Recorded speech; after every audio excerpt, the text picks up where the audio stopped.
Computer. All right, here we go. So today I have Katie Scotland of Swimming Bell.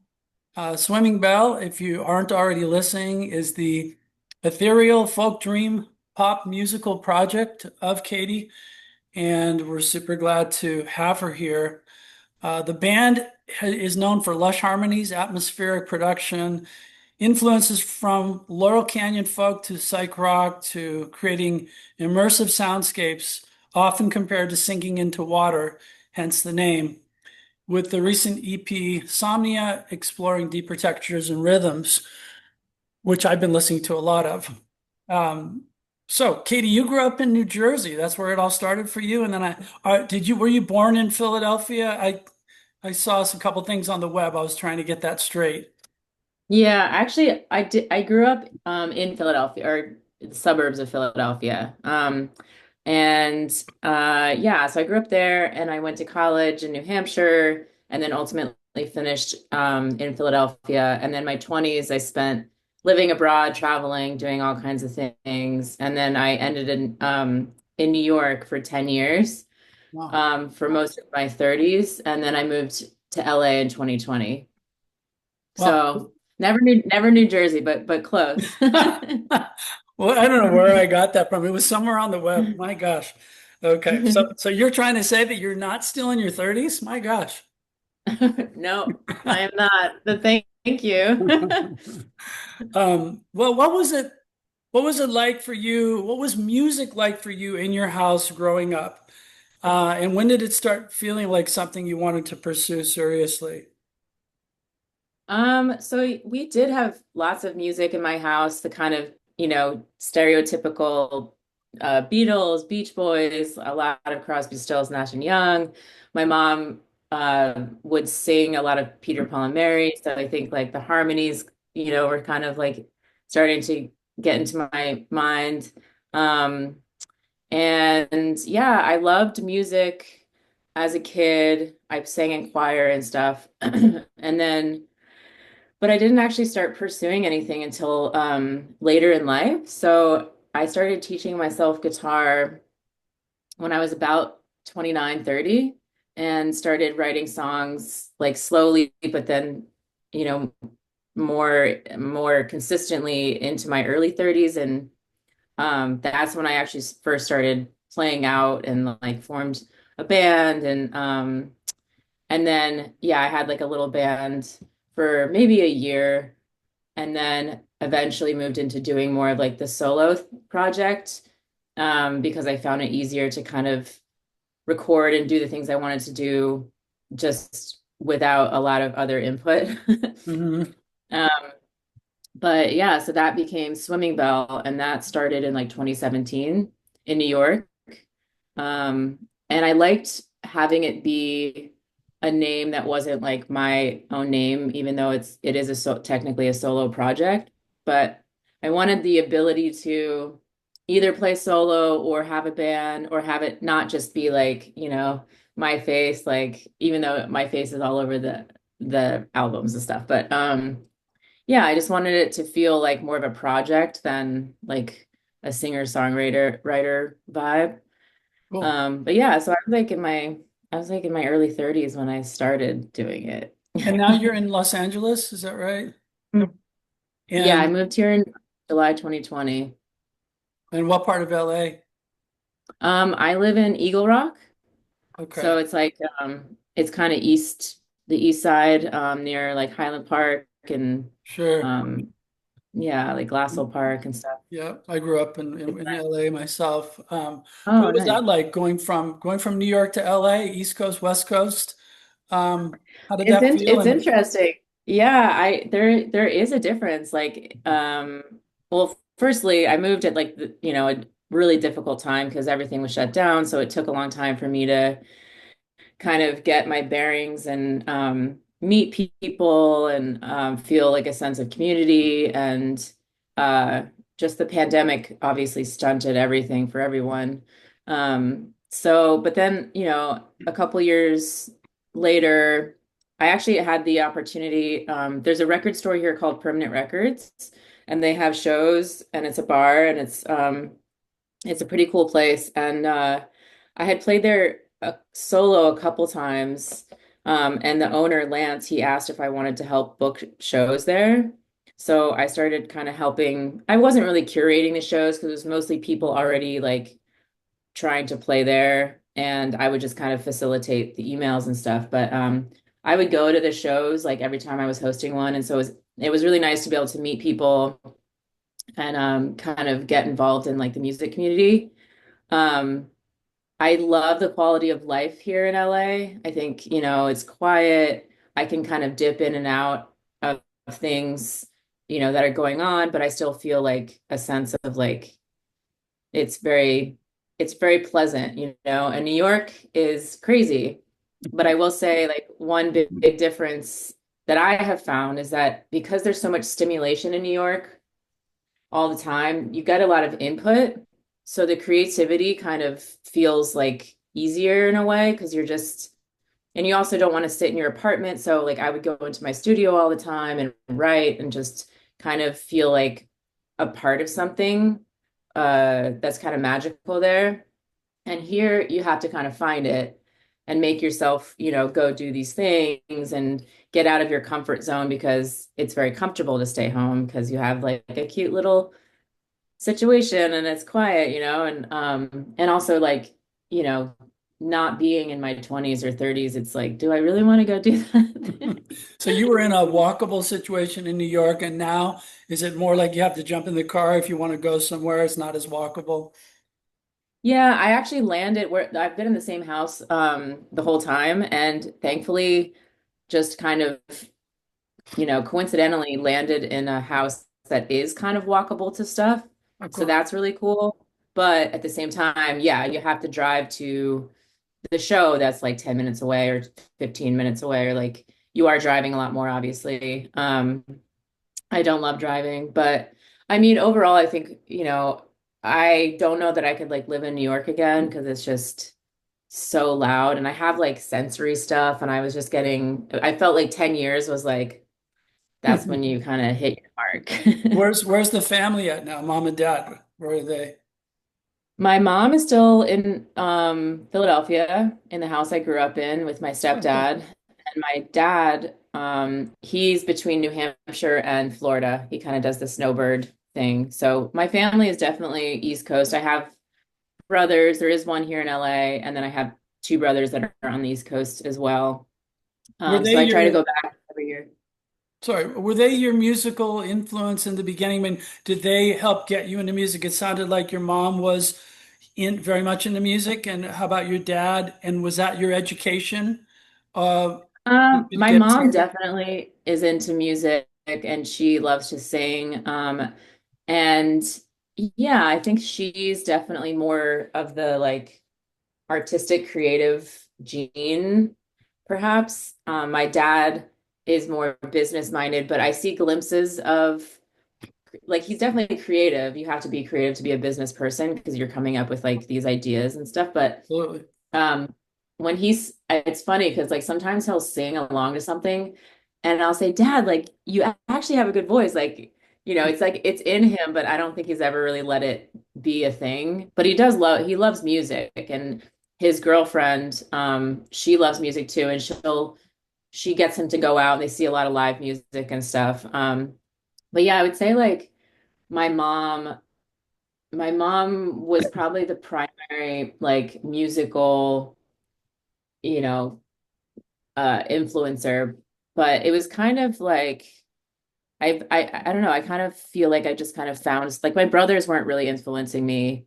musically. I think I went into one of my brother's rooms and stole a couple tapes from him, and one was like Def Leppard and one was Jethro Tull. And the Jethro Tull record tape, I was blown away. I was like, this is amazing. The Def Leppard I was not into. So yeah. Do you remember which Tull record you were listening to? That was I know. that. It That's a was good probably one. just like just like the typical like the most popular one. I don't know. Right, right. Well, that's cool. I But was just curious about because your writing is so creative and it's very unique. So I'm Hmm. just wondering where all that came from, because Thank you. it's just not stereotypical songwriting. It's really cool. I found you on Thanks. Spotify, so I can't remember how that started, but I do know that I started listening and listening a little more, and then I said, this would be a fun person to interview and so forth. So that's what I ended up doing. But I'd like to Well, to thanks. throw out some just fun, quick questions for you. Like I throw out the question, you give the quick answer, kind of thing, just for fun. So, um, what is your all-time favorite artist? Oh gosh. Oh man, all-time favorite artist. Oh, that is impossible. I don't okay, I don't know. I don't know. It's The hard one. first person that comes to mind of like someone who I just think is like I admire so much in terms of an artist is Fiona Apple. I think she's like brilliant. Um, I think of the Beatles of just like what their influence has been and on like on me, but that's a band. I don't know. No, it's fine. Um, Let's go with okay. those two. Those are great and completely different, completely different artists. And what are you listening to right now? Is there anything on repeat lately? Yes. Oh my gosh.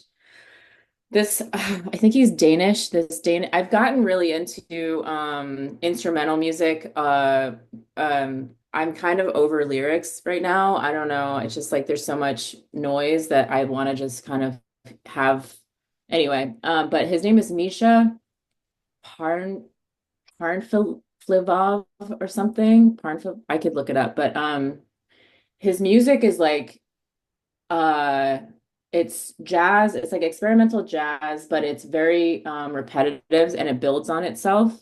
And I'm really into this like simplifying like just two chords and like building on it and letting things come in and out and the soundscape of it.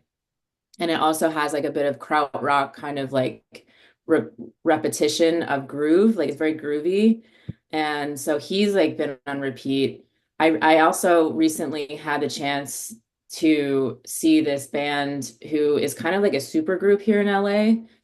They're called Small, Medium, Large, and they're also experimental jazz. And I saw them live, and they played in a round, so everyone was like standing around them and they improvise this whole thing and they're also playing to like loops so they're able to like all kind of lock into these loops and there's drums bass someone doing live synthesizer stuff like crazy stuff a saxophone player and guitar and their records are all these live I think direct to tape like vinyl records are so amazing. I mean, you can find them on Spotify and stuff too, but yeah, so that's SML. And then this other jazz group here called Phi Sonics, I think. Um, they're just like a little bit more, they're also I'm really into like experimental jazz right now. That's cool. I'm not Um, surprised at all. That's very cool. yeah. So those would be like the top three right now. Okay, when we finish here, I'm gonna go look all those up for sure. Yes, please So, do. next question, vinyl streaming or both? Oh, I think both because I think of the accessibility that streaming provides. Obviously, Spotify is like a a beast and like a monster. I wish there was like a better platform for it and that there was a fair way for people to have access and also people who are making it to get paid and compensated. I listen to a lot of vinyl, but I do listen to both. Yeah. I'm actually in the process of design. I'm designing, and I want to make my own vinyl console. So that's what actually right before this call, I was like looking at inspiration. That's cool. But yeah. When I've been traveling pretty much for the last 30 years, especially with the band that I was in. And so having, you can't bring your record collection. So when streaming came in, it was like freedom. Everywhere I go, it's just like a Kindle. Like you can bring your whole book collection with you instead of, never going to tote around a bunch of books and records traveling. And I Mm-hmm. literally up until now was just going from one place to another, digital nomad type thing for years and years. Like last year was 2 months in Mexico, 2 months in Brazil, 2 months in Costa Rica, 2 months somewhere else. And I bring my computer and I work. I work all day. I'm really into my work, but um, that just makes records obsolete. So I don't even think about it. And I'm discovering, I would never discover you on record. It just probably wouldn't happen. Mm, But on Spotify, everybody has, I don't want to say equal playing field, but you can discover. It all depends on what you're diving into yourself. You create your own algorithm there, but you can just decide to go a different direction. You don't have to. Like every Monday when Discover Weekly comes out, I always put it on and I hear all these artists that they think I'm gonna like. Sometimes they smash it. Like I 40 of the 50 tracks I love, and other times I hate all of them. But mm-hmm, still, there's a lot of discovery there. I just wish there was a better way for compensation. I see both hmm sides of it, but I don't like when artists leave the platform for me mm, personally, selfish reasons. But I mean, it's I don't think that's going to really solve the issue unless everybody got together. It had to be like a unionized type thing where everybody came together, but just one person, like Neil Young, say takes his music off there, and then he becomes more difficult to listen to, especially if you're traveling, yeah. you know. He's So back on there now, I think, yeah, right? he is back on there, and I'm super glad. Um, but yeah, Yeah. I mean, so If Neil Young goes off Spotify and then ultimately is like, all right, I guess I'll go back on. It's like, what hope do we have? yeah. So small artists, if people have that, like, if that's what they believe in and they don't want to be on Spotify, like I have all the respect for that. That's great. But yeah, I do agree that there's a lot of discovery on there. And it's just kind of a sad truth. I think it would be up to the consumer really to realize that like we're paying for something that we're paying for the platform. We're not paying for the art. And that's like I think the shame in it that it would take like the consumers to kind of band together as well and be like, we don't, but I don't know what would influence that But so also, much. legislation can have an impact if we were able to have the right people in office that were concerned about this type of thing and then vote on that. Because there's been a lot of musicians union has been doing a lot recently for radio airplay and making sure that artists are paid for that. So there's been a lot of news about that recently, but eventually it might come down to streaming where they do something. But at least it's there, and the checks come in for me and for you, and I'm sure they're not what you want them to be.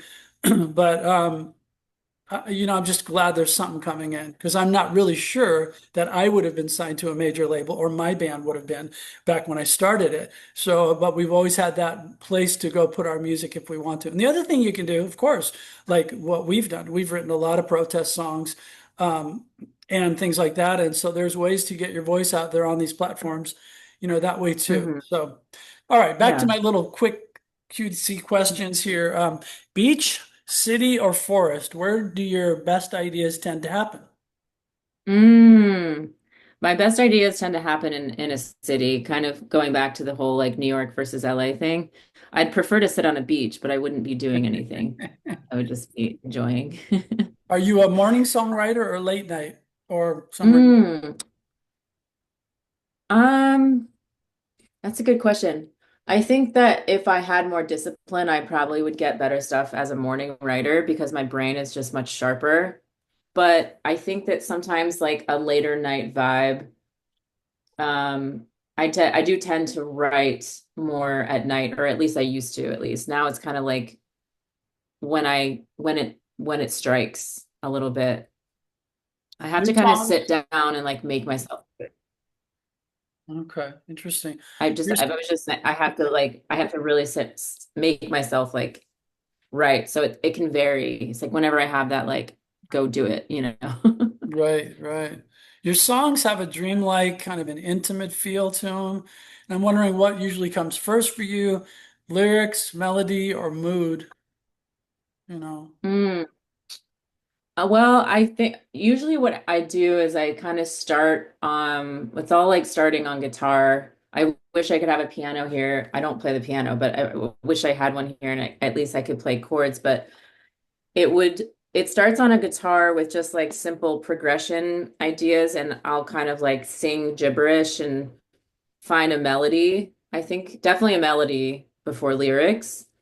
But alongside that, what I tend to do is in my like notes app on my phone, if I'm out or wherever I am, like if I have something kind of pops in my mind, I'll just write it down. And so I'll like kind of refer back to that stuff when I'm looking for lyrics or want to try to, but usually it's like yeah, it'll be kind of a progression. Oh, I like this melody. And sometimes, like, I don't know if you found this, but like, words will come out and you're like, oh, that's kind of cool. I wouldn't really necessarily say that in my everyday, speech, but I kind of like that. It's like not, it's just like a weird thing. And like, so you kind of go with that, go with what your subconscious is kind of like spewing out.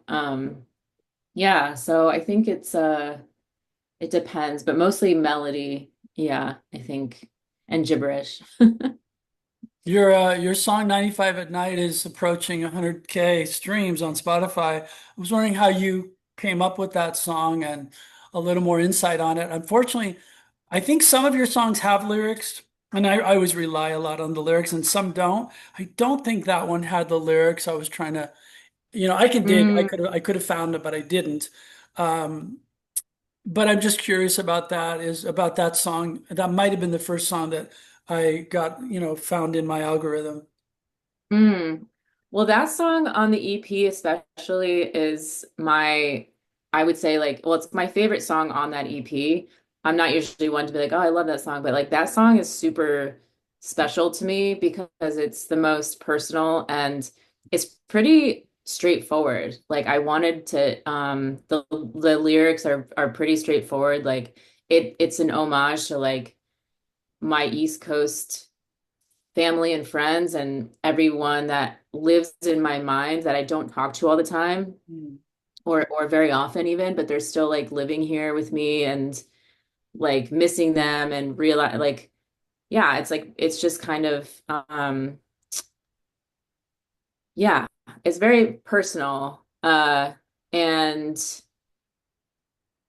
Um, I don't even know how it came about. I mean, the original idea was like a very different rhythm when it comes to the musicality of it, but I've kind of found this other way of strumming very straight so that it just kind of has this like I love rhythm and I love percussion, and I wanted the EP to have mostly percussion and get away from the drum feel.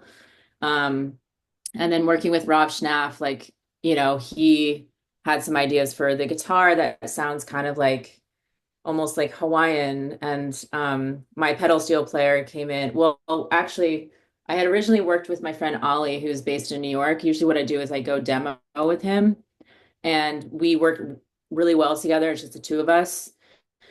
And so he had these ideas. Oh, wait, did he? No. My pedal steel player, he kind of found those lead pedal steel lines that are over the track. But yeah, lyrically, it's just like pretty much exactly what I'm saying. Like, I miss my friends. Right. Um, and then in terms of like the dream of the chorus, like living on the bright side of a dream, it's just kind of like I mean, I live in a dream over here in LA, but I'm also like dreaming of like my life in on the East Coast that is really where my heart is. Like Hmm. that's where my heart like think will always be. So it's kind of living in these two places at the same time and yeah, Yeah, definitely a cool song. Love the song. Um, thank you. yeah, I put together my own little playlist of your stuff and have my favorites and everything. And that's one of them. But you've received some great recognition from NPR, which has to be validating. And at the same time, we're in such a complex streaming area, as we were talking about. And what does it realistically take for you to sustain yourself, not just financially, but mentally and spiritually as an emerging artist right now in this environment? That's a good question because I do feel like I feel like I'm at kind of a not a crossroads, but just kind of you always question kind of like, what am I doing with this? And yeah, it takes a lot. I think when I first started writing songs, I had this like trunk of ideas and experiences and all these things I wanted to say. And it was very easy to just like I became really passionate about just like songwriting a lot.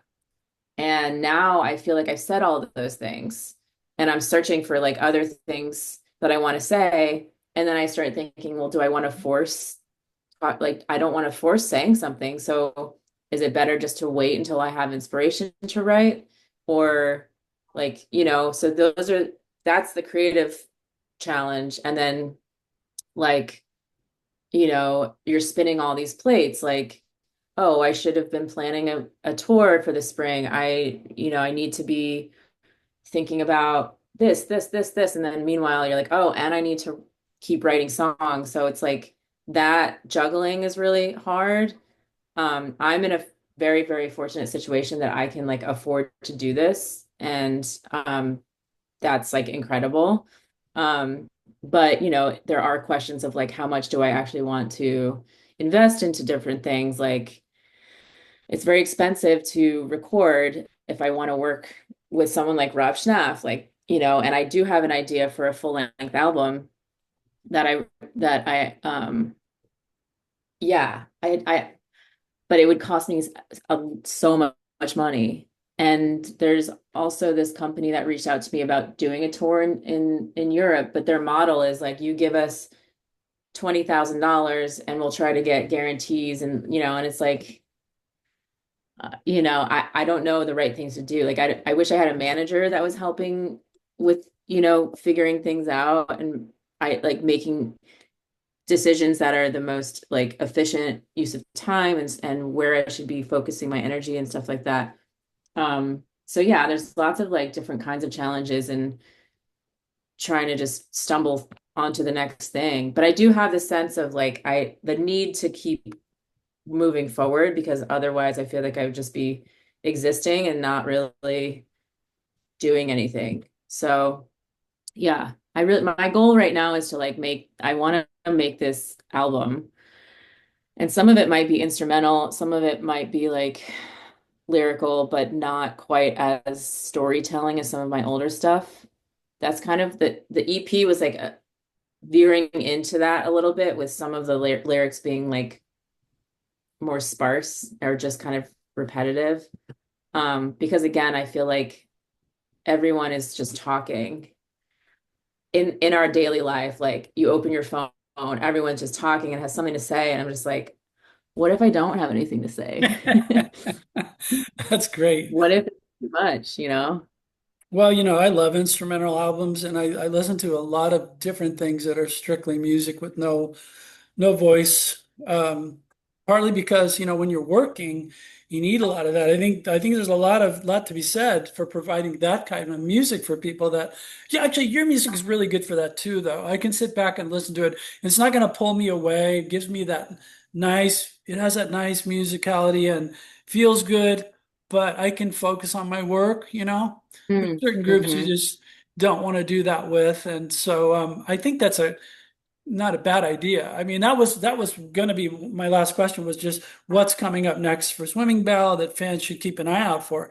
And it sounds like it's potentially a new album of instrumentals.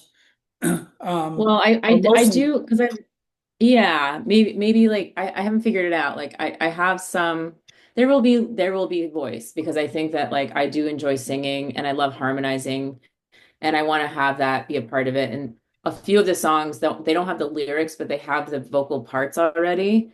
And so I want that to be the case, but maybe 4 out of 6 songs will be like more instrumental, kind of honestly like veering into krautrock. Like, I want to like have this kind of, yeah, repetition building soundscape vibe. And it's gonna be called Night Walks, because I have this loop that I do here that goes up through Occidental College, and it's about 3 miles. Um, and I just thought it would be really cool to like make a record kind of based on that. And I've never had the title for an album before I actually wrote an album. But I've also never written an album like as a collection of songs. It's more just been, oh, I wrote a bunch of songs, let's put them together and make an album, you know? So this is hopefully more intentional of like what I'm going to be making. Will like, And I think I'll be, sorry, go ahead. sorry, go ahead. I was gonna say you recently released a song, the Golden Age, I believe it's called, and will something like that make it onto the album? Well, that was actually written by Beck. Do you know Oh, the original? okay. No, I didn't know the story behind that. I didn't dive into that. So Oh that yeah. you covered a Beck song on that one. Okay, that's cool though. Yeah. Yeah, the original is great. That whole album that he put out is called Sea Change, and that one came out in like 2005. It's super old, but that album was really influential to me, especially in the production. Nigel Godrich produced it, and it just has all. It's just beautiful. So if you don't know that album, Sea Change, it's like amazing. It's like so it's his breakup album. It's a very sad album, but Mm, okay. um, but yeah, I just wanted to put something out and I loved that I love that song and a couple of my bandmates were excited by that song and we're like, yeah, let's do it. And so yeah, we put that out. That vibe would probably be a little different, but kind of it does kind of touch on the fact that I think with this album that I want to make, I want to be more collaborative with my band with it. Because like I said, usually I work with my friend Ollie, make the demos, and then I'm like, here, play this, or something like that. But I actually was in our practice space recently with my drummer and bass player, and I said, here's some ideas. Like, I've never really just jammed with them, like, because I can't, I'm not like musically trained. So I'll play my progressions and then I'll have ideas for how I want the song, like the vibe. But I also said to them, like, I want you guys to feel I want to hear your ideas and what you're going to kind of bring to this idea. And so it was pretty cool. Like I think we were all on the same page. I had sent them inspiration that guy Misha, like I was like, this is the vibe I'm looking at. And so I think it'll be cool if I can like wrangle everybody and we can kind of do it, but it is a lot of pressure, when there's like studio time involved and everyone's busy with other projects and has other bands and touring and stuff like that. So I think I have to be patient with this album and like let it come when it's ready and keep just like finding bits of it to put together. Well, there's no deadline But when you're an indie artist. That's a good thing about it, is that you don't that's have true. some record contract deadline coming up where you got to stuff the album full of filler songs and all that kind of stuff. You can just let the creativity flow when it's time, when it's the right time. Yeah. So yeah, I'm Yeah. excited about that. I'll certainly be looking for it. I'm sure your fans will be looking for that as well. So. Well, Um, thanks. I know you have a lot going on today, so I was going to, keep this fairly short, but it's been really a pleasure. I'll sign off in just a moment here and then just say goodbye to you once I get Okay. the recording button here. It's funny, the recording button doesn't show up easily where I'm at. So, anyways, everybody, thank you for listening, and we'll do it again soon. Hold on.